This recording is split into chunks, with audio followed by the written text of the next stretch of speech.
नमस्कार दोस्तों, मैं साहिल सर स्वागत करता हूं आप सभी का साहिल लॉ एकेडमी में। साथियों, कुछ दिन से वीडियो नहीं गई है, लेकिन अब कोशिश की जाएगी कि रेगुलर वीडियो जाए। आज का जो हमारा टॉपिक है वो आपराधिक षड्यंत्र यानी क्रिमिनल कॉन्स्पिरेसी। आपराधिक षड्यंत्र क्या होता है? बीएनएस की जो धारा है 61, बीएनएस की धारा 61 और आईपीसी की धारा 120A में बताया गया है कि आपराधिक षड्यंत्र की परिभाषा क्या होगी। ये जो धारा है 120A, आईपीसी की धारा 120A, इसको जो है 1913 में ये जोड़ी गई थी। 1913 में ये जोड़ी गई थी। आपराधिक षड्यंत्र क्या होता है? दो या दो से अधिक व्यक्तियों द्वारा कोई साजिश रच के, यानी आपस में उनका मस्तिष्क का, दिमाग का पूर्व मिलन होता है। कोई अवैध कार्य, कोई इल्लीगल एक्ट करते हैं। ऐसा कार्य जो अवैध नहीं है लेकिन अवैध साधनों द्वारा यानी वेपन्स द्वारा किया जाता है। करने या करवाने के लिए सहमत होते हैं, उसको क्या कहते हैं? आपराधिक षड्यंत्र। ध्यान रखिएगा, आपराधिक जो षड्यंत्र होगा वो दो या दो से अधिक होंगे, एक नहीं होता है। वन पर्सन अगर चाहे तो वन पर्सन साजिश कर लेगा, तो एक आदमी रहेगा तो साजिश क्या कर पाएगा? एक आदमी कोई साजिश नहीं कर सकता, क्योंकि एक पर्सन अपने आप में साजिश करने के लिए पर्याप्त नहीं है। कम से कम दो लोग होने चाहिए। इसके लिए कम से कम दो लोग होने चाहिए, तभी जो है दिमाग का पूर्व मिलन होगा। दिमाग का पूर्व मिलन करके साजिश रचेंगे। जैसे एक केस आता है, कई बार बता चुके हैं, लीडिंग केस है, Barendra Kumar Ghosh versus emperor. Barendra Kumar Ghosh versus emperor के मामले में यहाँ पे इसको डाकखाना हत्याकांड भी बोलते हैं। बरेंद्र कुमार घोष और दो अन्य लोग, दो अदर पर्सन यहाँ पे आते हैं, पोस्ट ऑफिस में आते हैं, और जो पोस्ट मास्टर हैं यहीं पे बैठे हैं और पैसे का थैला यानी बैग लिए हुए हैं, पैसे गिन रहे हैं। ये दोनों एंटर हो जाते हैं अंदर और इनसे रुपया से बड़ा बैग मांगते हैं, लिए देने से मना कर देते। इसमें से एक ने इनको गोली मार दी और ये यहीं से भाग गए। जब इसको पता चला बरेंद्र कुमार घोष को, तो ये भागने लगा और इसको पब्लिक द्वारा पकड़ लिया गया। ये बता रहे थे कि हमको जबरन पकड़ के ले आया गया था। जो एक जज थे सुमनर, कहीं पे सुमनर की बजाय समनर लिखा आता है, तो दोनों एक ही शख्स हैं। तो जज थे, उन्होंने एक ही बात पूछी कि जब ये दोनों अंदर चले गए थे तब तो कोई भय नहीं था, कोई डर नहीं था। मान भी लेते हैं कि ये लोग ले आए थे, जब अंदर चले गए तो कोई डर और भय नहीं था, तब बाहर क्या लेने के लिए खड़े थे। तो बाद में ये डिसीजन हुआ कि ये तीनों जो है साजिश रच के आए थे, आपराधिक षड्यंत्र रचे थे कि क्या किया जाएगा, पोस्ट ऑफिस यानी डाकखाना में लूट किया जाएगा। लूट और चोरी में बहुत ज़्यादा डिफरेंस नहीं है। व्यक्तियों की संख्या अगर 5 है तो ये क्या हो जाएगा? डकैती हो जाएगी। ठीक है, डकैती हो जाएगी। अगर यही 4 तक है, 4 लोग हैं, तो ये क्या हो जाएगा? लूट हो जाएगा। यहाँ पे कितने लोग हैं? 3 लोग ही हैं, तो ये क्या होगा? लूट हो जाएगा। जैसे ही अगर इनकी संख्या 5 हो जाती तो यही लूट जो है डकैती में कन्वर्ट हो जाती है। ठीक है।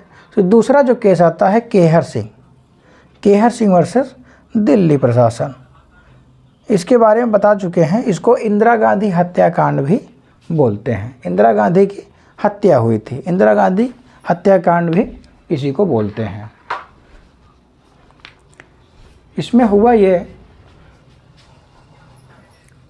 इंदिरा गांधी किसमें हत्या कर दी? केहर सिंह यानी अमृतसर के जो स्वर्ण मंदिर है, अमृतसर में जो एक स्वर्ण मंदिर है, उसी स्वर्ण मंदिर में इंदिरा गांधी ने सेना भेजी थी। क्यों? क्योंकि उसके अंदर कुछ उग्रवादी घुस गए थे, उनको बाहर निकालने के लिए सेना को भेजना पड़ा। जो सिख धर्म के लोग ये मान रहे थे कि इंदिरा गांधी ने बहुत ही गलत काम किया है, हमारे पवित्र मंदिर को अपमानित किया है, इनके दिमाग में यही सब बातें आ रही थी। ये कौन वाले हो गए थे? 84 वाले, आईपीसी के सेक्शन 84 वाले हो गए थे, या 85-86 भी बोल सकते हैं इसको। पंजाबी हैं तो 85-86 भी बोल सकते हैं, वैसे बोलना नहीं है, ठीक है। तो केहर सिंह और अदर लोग जो हैं इंदिरा गांधी को मारने की साजिश रचे थे और इंदिरा गांधी को मार दिया गया। कई सारे राउंड फायर किए गए जिसमें इंदिरा गांधी की मौके पर ही मौत हो गई। अगला जो इसमें केस आता है राज वर्सेस नालिनी। इसमें राजीव गांधी की हत्या की गई है, राजीव गांधी हत्याकांड भी इसको बोलते हैं। आप लोग सुने भी होंगे कि जब राजीव गांधी की हत्या हुई थी, राजीव गांधी की हत्या एक मानव बम के द्वारा हुई थी। मानव बम समझते हैं ना? मानव बम मतलब एक औरत आई अपने शरीर में एक बम लगा दी है। लगाने के बाद राजीव गांधी तमिलनाडु के पेरुम्बुदूर जो जगह है उसी से लगभग कुछ किलोमीटर दूरी पे कांचीपुरम एक ज़िला है, उसी कांचीपुरम ज़िले में जो है राजीव गांधी 21 मई 1991 को रात के 10:10 जब आप लोग जब घड़ी देखे होंगे ना, तो 10 बज के जब घड़ी में जब देखते हैं, जब भी हम लोग घड़ी खरीदने जाते हैं, उस घड़ी में कितना लिखा होता है?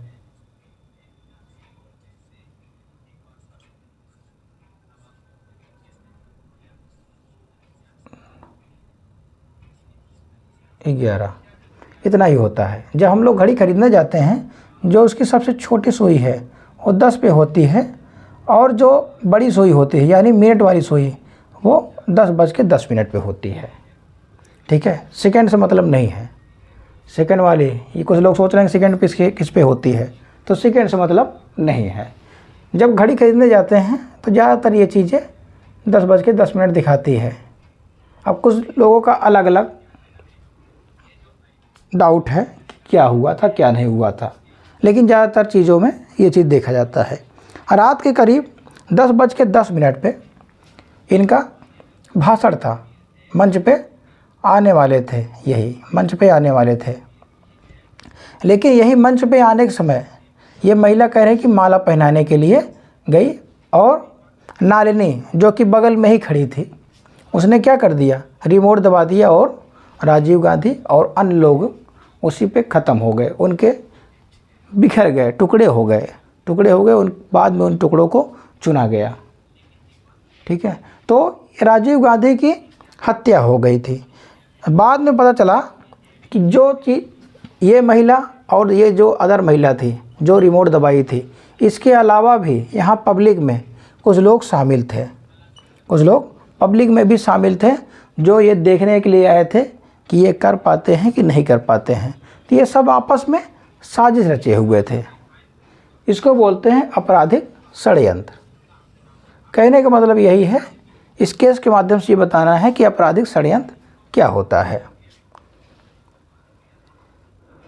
बीएनएस में आपराधिक षड्यंत्र और आपराधिक षड्यंत्र का दंड यानी सज़ा दोनों एक ही सेक्शन में है, यानी 61 में है। 61 में यहाँ भी है, 61 में यहाँ भी है। लेकिन आईपीसी में जो सज़ा है वो 120 बी में है, 120 बी में है। आपराधिक षड्यंत्र का दंड जो कोई मृत्युदंड, आजीवन कारावास या 2 वर्ष से अधिक या उससे अवधि के अपराध में शामिल होता है। अगर आईपीसी में उसका सज़ा यानी दंड नहीं है तो उसको दुष्प्रेरित करने के लिए यानी उकसाने के लिए उसको सज़ा दी जाएगी। उकसाने के लिए उसको सज़ा दी जाएगी अगर आईपीसी में सज़ाएँ उसकी नहीं है।